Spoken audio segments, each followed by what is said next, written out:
Welcome to the Green Room. Thank you very much for joining us. Brought to you by the brand new film app, My Film Club. We're going to talk about lots of stuff today. We've got a real mix of things. We're going to talk about Transformers, The Last Night, Baby Driver as well. But it's my pleasure to welcome our guest today, Colin Trevorrow. How are you, sir? Good, how are you? I'm really well. Your new film, Book of Henry, is out today. How does that feel? The film's out there. It's kind of not yours anymore. No, is that our competition, those other two films you mentioned? Yep. All right, so after you see Baby Driver, if you want to see another film over the weekend, check out our movie. No, how does it feel? It feels, this is actually the last day that I will be thinking of anything but my next job for 2 years. Wow. And so I'm celebrating that for what it's worth. It's like Christmas Eve. It's kind of. Right, but yeah, you're giving all the presents back. I thoroughly enjoyed your film. Congratulations. Thank you very much. It's an original story that it's almost timeless. Was that the hook for you in terms of the originality of it? Yeah, there was actually a kind of liberation in making a movie that didn't have to reach an audience of tens of millions of people on its opening day. Yeah. And to be able to take something that was really crafted for a smaller audience that's really going to connect with a story that deals with the fears of parenthood. And I loved being able to just really, target people who are in my place in life. I have 2 kids, and it's horrifying at times, and it can shift from comedy to tragedy in an instant, and so can this movie. The kids in particular are phenomenal in this, and what I love that comes through in it is that kind of that lack of life experience that kids have, where they just react naturally to things, so they haven't been through enough experience for it to be clouded by anything. Yes. That's really, to me, what the movie's about. I feel like we have a bit of an issue today in that there are adults who are reacting like children to the world around them, and they're fighting like children, and they're believing that we need to resort to violence in order to solve our problems. And I think that's the mindset of a child. And this film, in the context of a tale between 2 houses and something that's pretty consolidated and small, manages, I think, to look at the world that we live in through the eyes of a child, and also through a parent who was a child very recently and is finally coming to terms with the fact that she needs to be the grown-up. I quite like the idea as well that you are reminded that it's all right to be childlike as an adult.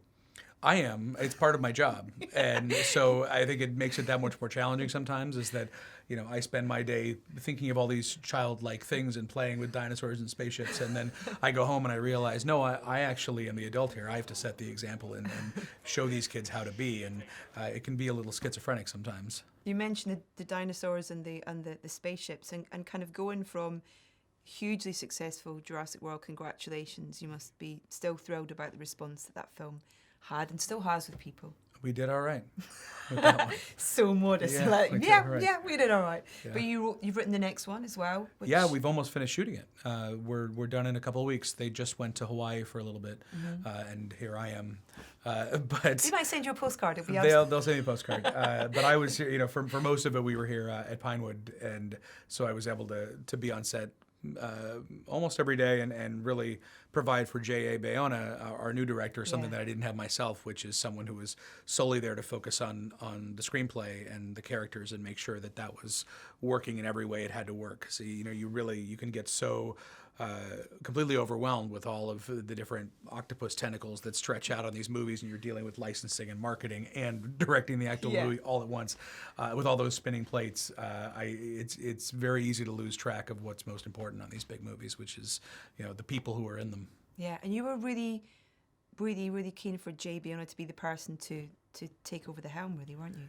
Yeah, I'm not sure if I would have let it go if it wasn't somebody who I trusted as much as I trust J.A. And his instincts in film are similar to mine, and we both have looked at life through the eyes of a child in the movies that we've made, and so my Spanish friend and I have collaborated on this film that we're going to bring to people all around the world, and I think people are going to be really excited by what they see. Can you tell us anything? It's got dinosaurs in it? It's got dinosaurs in it. It's going to be a very different kind of experience. Yeah. It has, all of the big, epic action adventure that the first one has, but then it gets very constricted and tight and suspenseful and almost claustrophobic with dinosaurs. So it's scarier and a bit more character based than the first film. To go from something like that to this, to the Book of Henry, important for you to go, from huge, loud, big to intimate, small? Yeah, and I may be a bit on that track just because, this is a monster in a house movie too, in certain ways. Yeah. And, even if you're not there's no visual effects in this movie, but it does get suspenseful. It does get exciting at a point because you just have no idea where it's going or what it's doing. And I found that extremely engaging for a movie to disorient you in a way that you feel like you're not sure if it's going to be okay, and then it sticks its landing, and it is, and you realize that all of this was designed, all of this was built in order to make a very clear point about where we are today with the way that we approach vengeance and violence and the way that we react to all of the horrible things that are happening outside of our window.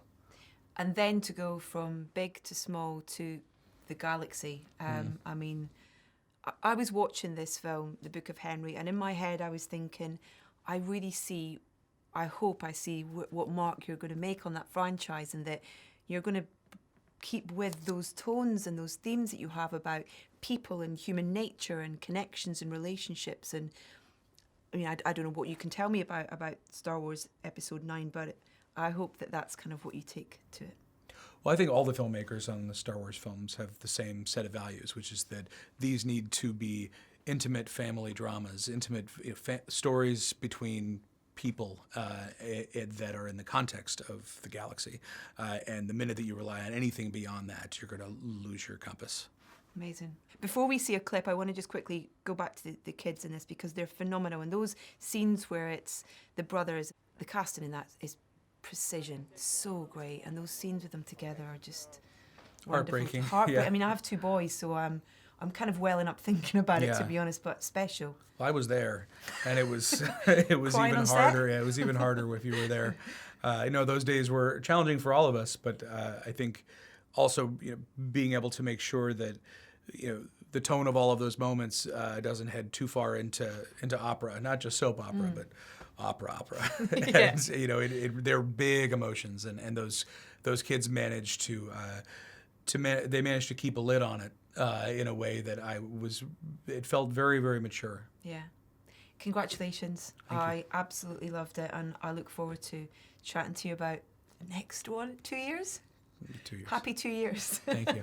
And we're going to look at one of those scenes that we were just talking about with the 2 boys, because it's just a great advert for how great the film. Colin, thank you so much. Okay, what do you want to make? A flying trampoline. You might want to start small. Rocket boots. It's kind of hard too. Okay, you have to build in a fail-safe. It's all about timing, setup, covering every contingency. One little miscalculation and the whole thing fails. Like the waffle iron. Waffle irons are tricky.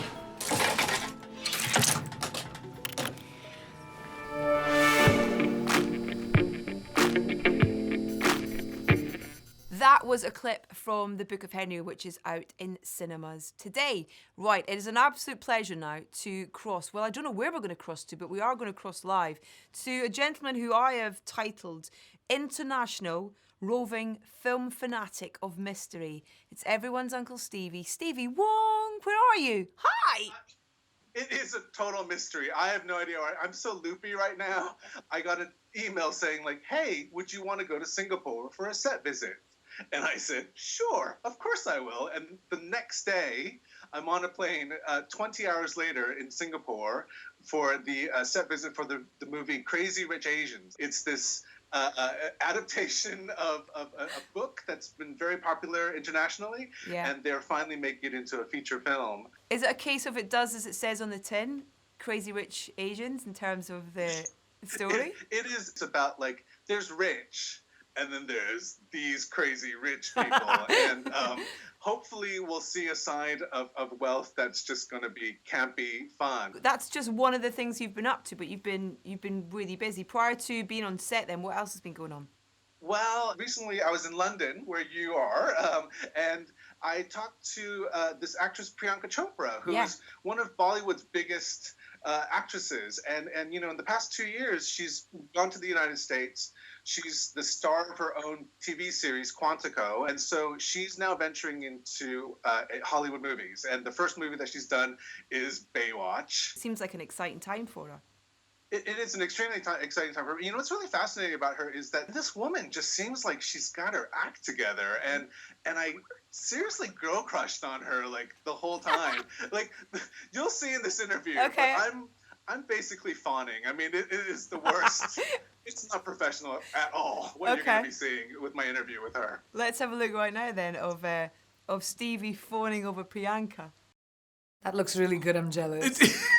Do you want a sip? Is that like something of a... I am a businesswoman. I don't drink. You are a working professional. I don't You do drink not... pina coladas while working. There aren't that many people of Asian descent on television, and yet here you are in a film, on television, and you're just really representing. And Time even said you're amazeballs, and so how? That's a specific word they used. They said I was amazeballs, like that word.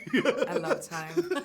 Do you still find that there's just a little bit of pushback still as a female creator or somebody that kind of wants to make a difference in terms of like putting the right message about young girls? When did you know that it was a good time for you to be this spokesperson? I mean, I've always been opinionated. I've always been someone who uses whatever little or big platform I've had to talk about the things that are important to me. I do feel like even if people might hear me or not, they'll at least they'll hear me out, and I try and use that definitely. In the words of Sir Jeremy Irons, he does this thing. He won't do selfies with people, but he holds their hands and he's like, at least we've had this moment together. So we have had this moment. PC, at least we've had this moment Stevie, together. thank I will you. hopefully see you. I'll stalk you in another city. Yes, so. for sure. Another continent, even better. That wasn't too much fawning. I've seen you fawn more. Listen, have you seen Baby Driver yet? No, I haven't. I've heard it's really fun, and I really, really want to see it. And I've heard there's like a breakout kind of actress in this film, right? Yeah, Eiza Gonzalez. It's I mean, she's done loads of stuff, but this kind of really feels like a real platform for her, and kind of she really gets a chance to kind of.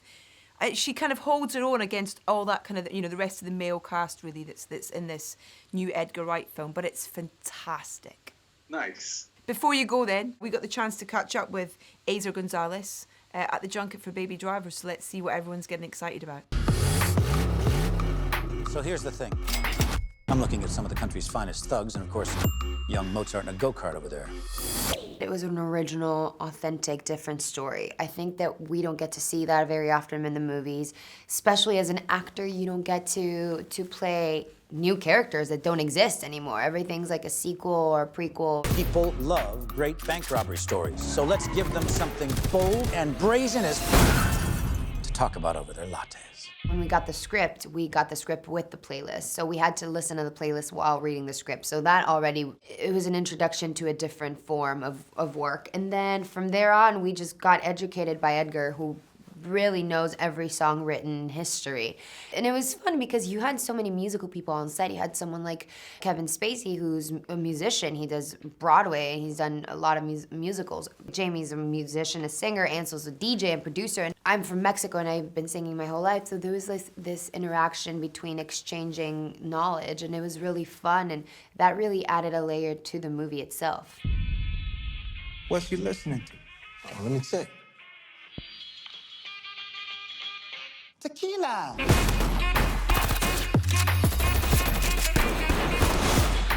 You go through many phases in your life. I think rock has been something that has influenced me throughout my life a lot. I grew up on bands like Guns N' Roses and Def Leppard, but also like Nirvana and Incubus. Well, aren't you the lucky one? That's right. You tell him, baby. The cherry on the top is Edgar Wright. I think working with Edgar Wright is a dream come true, and not because I get paid to say that, but I really do admire Edgar, and I love his work and what he's done with Hot Fuzz and Shaun of the Dead and Scott Pilgrim, are all these movies that really have changed the format of editing and directing, and I was so thrilled to just be part of this creative world. This shit is bananas, dog. Tequila. She's awesome. Eiza Gonzalez, she plays Darling in Baby Driver. It's out in cinemas on Wednesday. Go see it. It is absolutely fantastic. Out in cinemas on Friday. The reason I'm laughing is because Luke Franks is wearing a ridiculous helmet. Did please tell me you didn't go and watch the film with that I one? didn't watch the film with it on, no, but I thought I did consider taking it. But I didn't want to mention it, but we brought it up now. So. Transformers: The Last Night. Yes. Please let it be the last night. There's been a lot of transforming, hasn't there? I feel I'm like... transformed. Yeah. I'm done now. Transformation is complete How now. much more do they need to transform? I probably know more from after this one, but yeah, it's kind of what you expect a Transformers movie would be, and it's a good film. It's a good, fun summer film if you want to go and see the biggest explosions and the fastest cars and big robots fighting each other, as we've got used to with the other Transformers films. Then you'll love it. You will enjoy it. Who did you catch up with then from the film? Yes, so we caught up with obviously Mark Wahlberg, who plays Kay Jaeger in the film. He's back this time around. Laura Haddock, who plays Vivian Wembley, and also Josh Duhamel, who plays Lieutenant Colonel William Lennox. Lieutenant Colonel. Yeah, that's a real title, isn't it? Lieutenant Colonel. Lieutenant Wow. Colonel. And how did you get on with the cast? Oh, very well. Me and Josh, we hit it off like, yeah, bezies. Awesome. Let's have a look. Are we done with this goddamn interview yet? Get out of here! Go, go, go!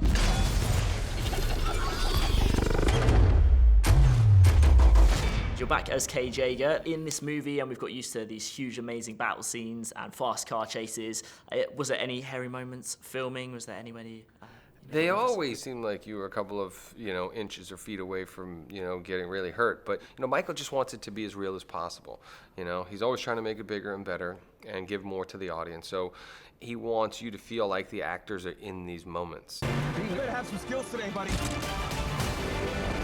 Can you talk us through an average day on set, or is it not that simple? Average day on set, we would be put into our harnesses and strapped in and ready to go in case there was a stunt that day that Michael wanted to do. In fact, you never really knew what you were going to film, so you had to know the film back to front, inside out, just so that whatever was thrown at you, you were prepared and ready to do. It normally involved a lot of running, a stunt somewhere, usually a lot of sweating, sure, just being filled with adrenaline, and the day would end and you just want to do it all over again tomorrow. So is this a kidnapping or her first Transformer experience? Well, it's both, really. You return as Lieutenant Colonel William Lennox in this movie. Yes. It's a badass role, it's a badass movie. There's car chases and explosions and huge battle scenes.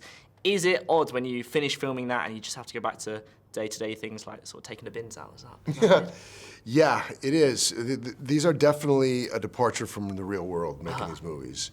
The world that Michael Bay lives in is different than most people's. And that's part of what we love about making them, is that it's like, even while you're shooting these, there's this natural sort of adrenaline rush that you get every single day on the set. Yeah. Because it's always something new. Like, what are we doing today? Okay, we're doing that. I didn't see that in the script, but okay, I guess that's what we're doing Roll today. with it.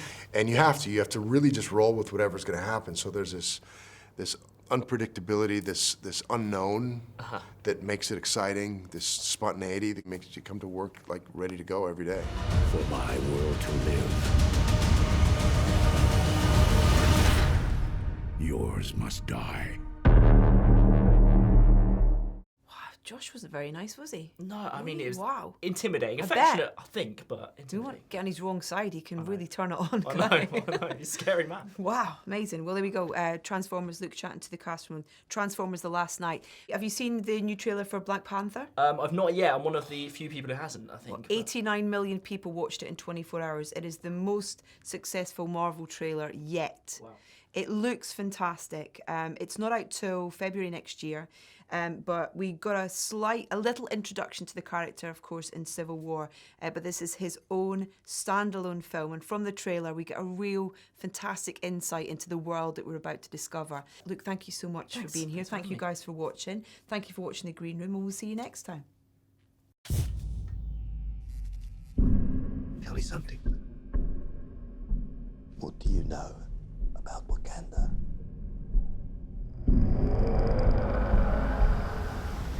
is a third world country. Textiles, shepherds, cool outfits, all a front.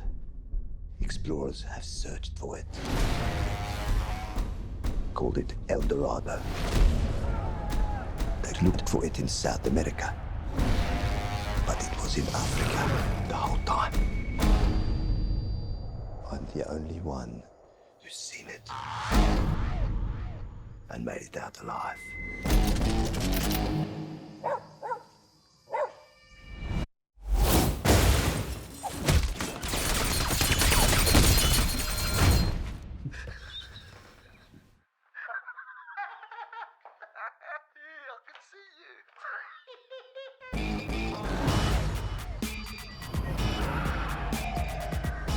The world is changing. Soon, there will only be the conquered and the conquerors. Step into the spotlight. You are a good man Step into the spotlight. with a good heart. And it's hard for a good man to be a king.